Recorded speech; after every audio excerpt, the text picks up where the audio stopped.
Olá, primeiro marketing, tudo bem? Vamos à nossa aula de aplicativos informatizados. Na última aula, nós vimos algumas formatações básicas do Word, né? Na aula de hoje, nós vamos relembrar essa formatação.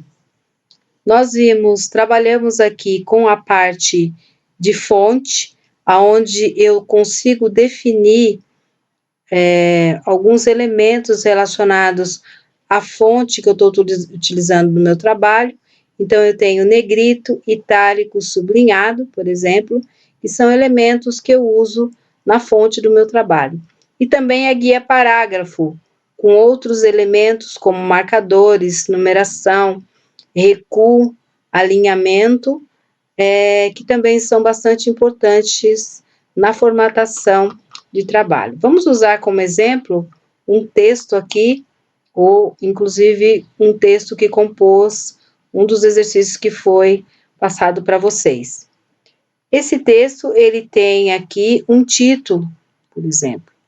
Esse título, se eu quero destacar esse título, né, chamar atenção para esse título, eu posso usar elementos como negrito, e geralmente um título também eu posso colocar num tamanho diferenciado, nesse caso aqui um tamanho maior. Então aqui a gente percebe dois elementos ou duas formatações muito utilizadas, que é o tipo de letra. Geralmente em trabalhos acadêmicos a gente utiliza Arial ou Times, mas eu tenho N outros tipos aqui de elementos, vai depender muito do tipo de texto que você está compondo. Por exemplo, essas animações aqui servem para ilustrar livros, né, ou alguns textos que devem ilustrar algum tipo de trabalho, como folder, por exemplo, né. Mas, em trabalhos acadêmicos, a gente utiliza mais a letra Times, ou a fonte Times, ou Arial. E essa outra guia aqui me apresenta diversos tamanhos que eu posso também utilizar na configuração do meu texto. Geralmente, textos acadêmicos, o tamanho é 12, né? E vamos deixar aí um tamanho de destaque para o nosso título de 14. Outro elemento importante que eu posso utilizar é o itálico ou o sublinhado. O sublinhado aqui eu tenho, toda vez que vocês perceberem que tem uma setinha do lado, né? Essa setinha geralmente ela vai abrir outras opções para mim. Por exemplo, o sublinhado aqui, não precisa ser aquele sublinhado característico que a gente conhece. Esse outro objeto aqui me permite sobrescrever o texto, ou seja, riscar mesmo. Muitas vezes, dependendo do texto, do tipo de texto que está elaborando, você quer chamar atenção para alguma coisa que você eliminou do seu texto. Claro que quando a gente está trabalhando com o conjunto ou a guia aqui de revisão, existe também essa facilidade, né? Mas a gente não vai trabalhar isso agora, só estou mostrando para vocês aqui no caso da fonte. Eu posso também mudar a cor dessa fonte, né? Colocar a cor que eu quiser aqui. Posso chamar a atenção de uma outra forma, aquela caneta marca-texto que a gente tem, também funciona muito bem aqui, né? Então, são alguns elementos que eu tenho na guia fonte. Tá? Nesse caso aqui, nós vamos usar uma fonte Times 14, né? E vamos verificar agora essa outra guia aqui, que é parágrafo, vai me permitir fazer um alinhamento central, ou centralizar esse título, que é nessa guiazinha aqui. Eu tenho o alinhamento à direita ou à esquerda e justificado. O alinhamento de títulos geralmente é centralizado. O alinhamento justificado é o que a gente usa em todo o corpo do texto. Justificado significa uma distribuição uniforme das palavras ao longo da linha, respeitando a formatação de imagens que foi dada, colocada. Geralmente é esse justificado que a gente usa no texto todo. Vocês vão perceber também que essa guia parágrafo, né, com essa setinha aqui, ela me oferece outras opções. Por exemplo, o alinhamento, eu tenho um espaçamento entre as linhas, que é um elemento definido de distanciamento entre o que está escrito entre as linhas. Se eu colocar simples, por exemplo, eu vejo que ele encolhe, né? E, normalmente, um alinhamento simples ou um e-mail é o mais utilizado em trabalhos acadêmicos. Eu tenho também um alinhamento ou espaçamento entre parágrafos, que nada mais é do que a distância entre esse parágrafo aqui todo marcado e esse próximo parágrafo. Então, se eu colocar, aumentar aqui os valores, eu vou perceber um distanciamento entre parágrafo e não entre linhas, que também é utilizado aí dependendo do que você está desenvolvendo, do tipo de texto que você está desenvolvendo. Outra coisa que a gente viu foi marcadores, que servem para destacar elementos em uma lista, também nessa guia parágrafo. Os marcadores podem ser marcadores pré-definidos, né, já pré-definidos pelo Word, que são essas figuras aqui. Você pode definir um novo marcador, um outro tipo de figura, ou uma outra letra, ou um símbolo. E também eu posso usar marcadores de numeração, né? Me permite colocar números, letras ou números romanos, letras minúsculas ou letras maiúsculas, conforme que você tiver, conforme o trabalho que você tiver que realizar. E no caso, o título aqui, o autor do texto, né, foi pedido para ele ser alinhado à direita e itálico, né, que é justamente essas guiazinhas aqui. Outra coisa que a gente viu foi a inserção de figuras no texto. Para inserir uma figura no texto, eu vou nessa guia, nesse menu inserir, e ele já me traz aqui opções, né, que a gente vai ver também mais tarde, mas a gente só vai se ater agora a opções de imagens. Então, eu posso inserir uma imagem do meu computador, ou eu posso inserir uma imagem da internet. Se o seu computador estiver conectado à internet, ele abre aqui uma guia de pesquisa, onde a partir da sua informação, ele vai buscar uma imagem na internet. Vamos separar aqui do computador, nessa guia de imagem. Eu já separei aqui previamente, né, uma pasta do meu computador para inserir essa figura aqui. Então, essa figura, ela veio nesse tamanho, essas são as marcações de tamanho dessa figura. Eu posso manipular essa figura como eu quiser dentro do Word, né? Inclusive, eu quero que essa figura fique alinhada com o texto. Ele vai sempre trazer essa marcação, essa guiazinha aqui, que me ajuda a alinhar, né, ou definir aí o local onde eu quero colocar essa figura. Eu vou colocar como através do texto, porque daí eu tenho a facilidade de movimentar a figura e ele automaticamente alinha o texto em relação a essa figura. Tá? Isso também nós vimos um dos exercícios que eu passei para vocês, inserirem figuras aí numa tabela. Outra coisa que a gente viu aqui também foi a questão da divisão da página. Então, por exemplo, quando eu estou trabalhando com livros, e às vezes eu tenho a necessidade de dividir a página em colunas. Então, hoje também me dá essa facilidade, né? Nesse caso aqui, ele só vai dividir o texto que eu marquei, que é exatamente o que ele fez aqui, né? Foi uma outra facilidade que uma outra funcionalidade ou uma outra formatação que nós vimos na última aula. Ele também permite que eu formate, ainda falando de livros, a gente tem muitos livros que começam, o primeiro capítulo, começa com uma letra diferenciada aqui. Então, ele me permite também inserir ou fazer uma formatação capitular, que é o início de cada capítulo. Eu posso fazer por parágrafo, ou eu posso fazer alinhado também à margem do texto, né?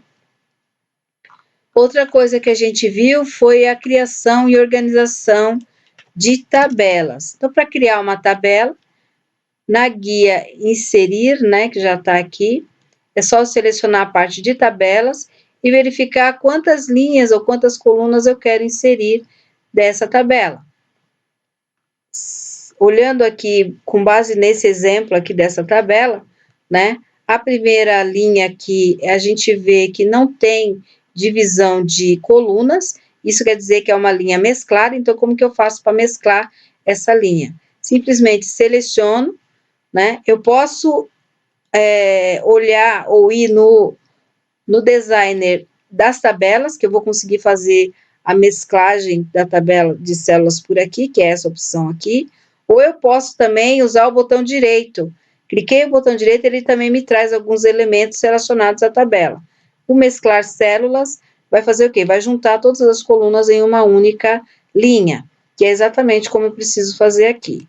Só vou copiar aqui para a gente poder fazer um exemplo bem fiel, né? Então, o que eu percebo? Que esse título, alunos, está nessa tabela aqui centralizado. Então, eu venho na minha tabela e também centralizo, né? Outra coisa que eu percebo aqui é que toda vez que eu tiver selecionado ou com cursor numa tabela, ele me abre uma outra guia aqui de elementos que diz respeito somente à tabela. Então, por exemplo, se eu tiro o cursor daqui, eu percebo que aquela guia some. Vamos copiar aqui alguns elementos dessa tabela para a gente poder fazer umas comparações aqui. Como eu tenho aqui 3 linhas e 4 colunas, eu vou copiar 3 linhas e 4 colunas. Botão direito, copiar, e eu marco aqui exatamente o espaço que eu quero para onde ele copia, tá? Aqui eu percebo que essa coluna número, ela está alinhada ao centro ou centralizada. Eu venho aqui na minha guiazinha, né, de parágrafo e centralizo, que é o que a gente já viu lá atrás.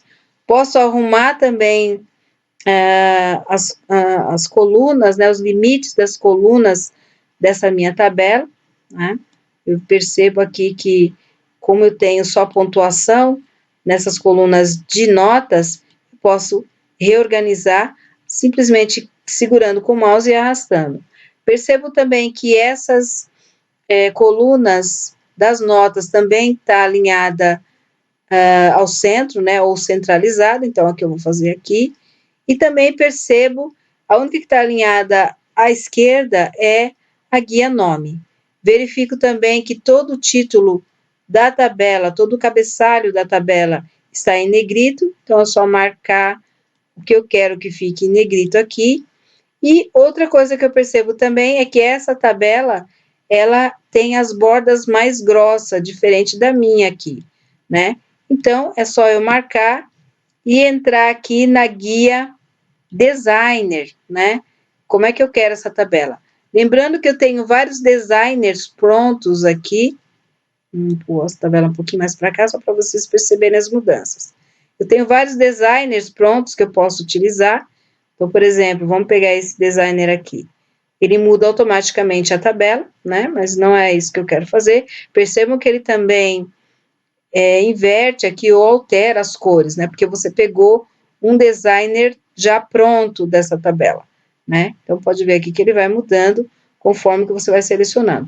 Não é o que a gente quer, nós queremos colocar uma tabela igual a essa daqui. Então, eu marco toda a minha tabela e vou em bordas. Nesse caso aqui, ele vai me colocar na tabela um estilo já próprio, né?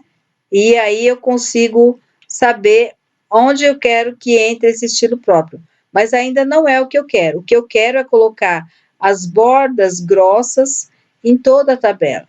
Então, eu venho aqui nesse elemento borda, eu verifico aqui que ele tem várias opções, né? Inclusive deixar sem borda, totalmente sem borda.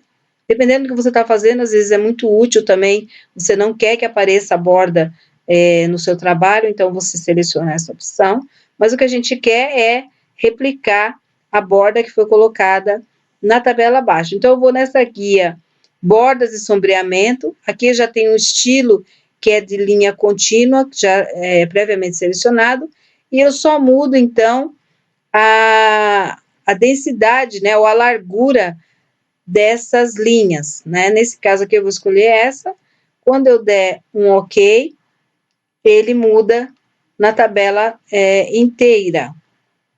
Vamos ver o que aconteceu aqui, né? Ele colocou, eu coloquei aqui. Aplicar na tabela. Tá aqui. Opa. Na tabela toda, ok?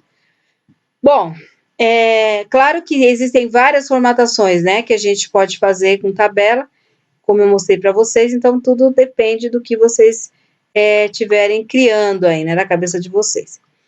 A outra proposta de um outro exercício era vocês alinharem, né, essa tabela, organizar essa tabela. Aqui a gente percebe que ela já está por número, né? Então, 1, 2, 3, 4, já está organizada por número. Mas se vocês olharem aqui, vocês vão perceber que, nesse caso aqui, como eu tenho dois números uns, os nomes também têm que estar em acordo, né, com a organização dessa tabela. Então, geralmente, Ana teria que vir primeiro, se eu colocar em ordem alfabética, teria que vir primeiro do que Ana Castro. Então, como é que eu faço ele trocar, inverter de lugar aqui, sem ser colocando na mão, escrevendo Castro embaixo?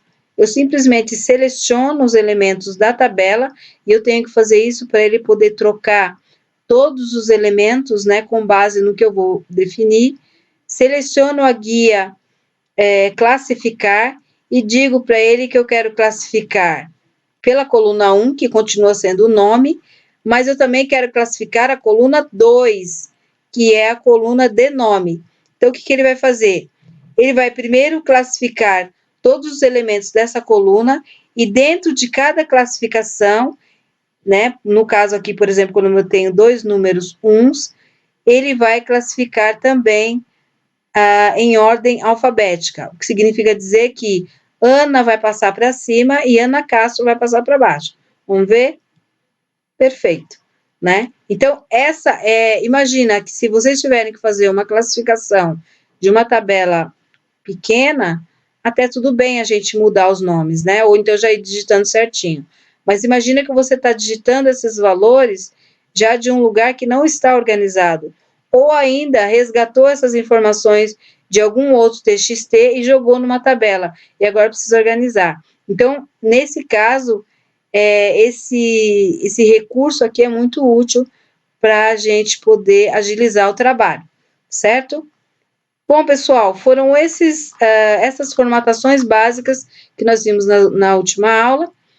E agora eu vou passar para vocês, né, lá na guia tarefas, vocês vão perceber que tem lá uma atividade ainda relacionada à formatação básica, ok? Então é isso, pessoal. Até a próxima aula.